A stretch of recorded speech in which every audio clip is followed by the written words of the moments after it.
નમસ્કાર દર્શક મિત્રો, હું છું રૂપલ લુણીચિયા. સંપૂર્ણ ન્યૂઝમાં આપનું સ્વાગત છે.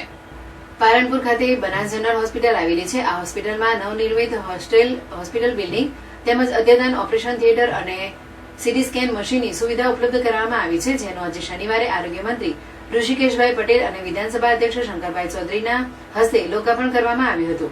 જેમાં આરોગ્ય મંત્રી ઋષિકેશભાઈ પટેલે જણાવ્યું હતું કે બનાસ માટે ગૌરવનો વિષય છે.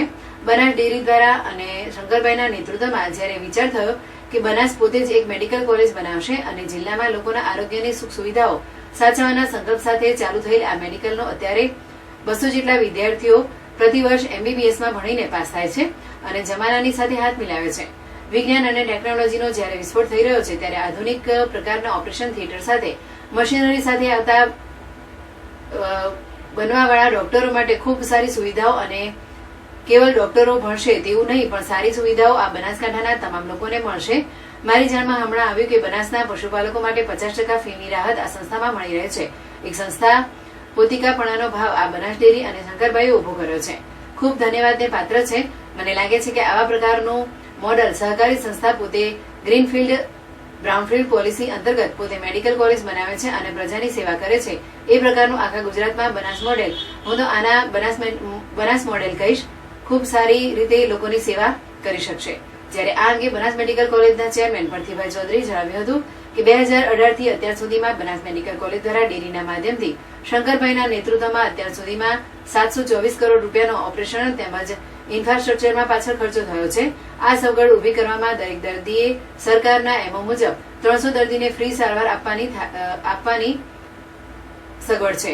પરંતુ શંકરભાઈના નેતૃત્વમાં એમના દ્વારા એક નિર્ણય લેવામાં આવ્યો કે તમામ દર્દીઓની ફ્રી સેવા પૂરી પાડવામાં આવશે. પહેલા 300 બેડની સુવિધા હતી, અત્યારે 800 બેડની સુવિધા છે અને ઓક્સિજન સેન્ટર લાઇનથી સુસજ્જ છે. એટલે એક આધુનિક હોસ્પિટલ તૈયાર થઈ ગઈ છે.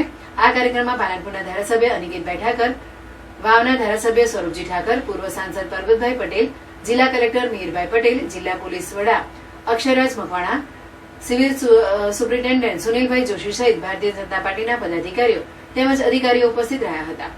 બનાસ માટે ગૌરવનો વિષય બનાસ ડેરી દ્વારા અને માનનીય શંકરભાઈના નેતૃત્વમાં જ્યારે વિચાર થયો કે બનાસ પોતે જ એક મેડિકલ કોલેજ બનાવશે અને જિલ્લાના તમામ લોકોના આરોગ્યની સુખ સુવિધાઓ સાચવવાના સંકલ્પ સાથે ચાલુ થયેલી આ મેડિકલ કોલેજમાં અત્યારે 200 જેટલા વિદ્યાર્થીઓ પ્રતિવર્ષ MBBSમાંથી ભણી અને પાસ થાય છે અને સાથે જમાનાની સાથે તાલમેલ મિલાવી વિજ્ઞાન અને ટેકનોલોજીનો જ્યારે વિસ્ફોટ થઈ રહ્યો છે ત્યારે આધુનિક પ્રકારની ઓપરેશન થિયેટર્સ અને સાથે મશીનરી સાથે આ આવતા સમયના બનવાવાળા ડોક્ટરો માટે ખૂબ સારી સુવિધાઓ અને સાથે કેવળ ડોક્ટરો ભણશે એવું જ નહીં પણ સારી સુવિધાઓ આ બનાસકાંઠાના તમામ લોકોને મળશે. મારી જાણમાં હમણાં આવ્યું કે બનાસના પશુપાલકો માટે 50% ફીની રાહત આ સંસ્થામાં મળી રહી છે.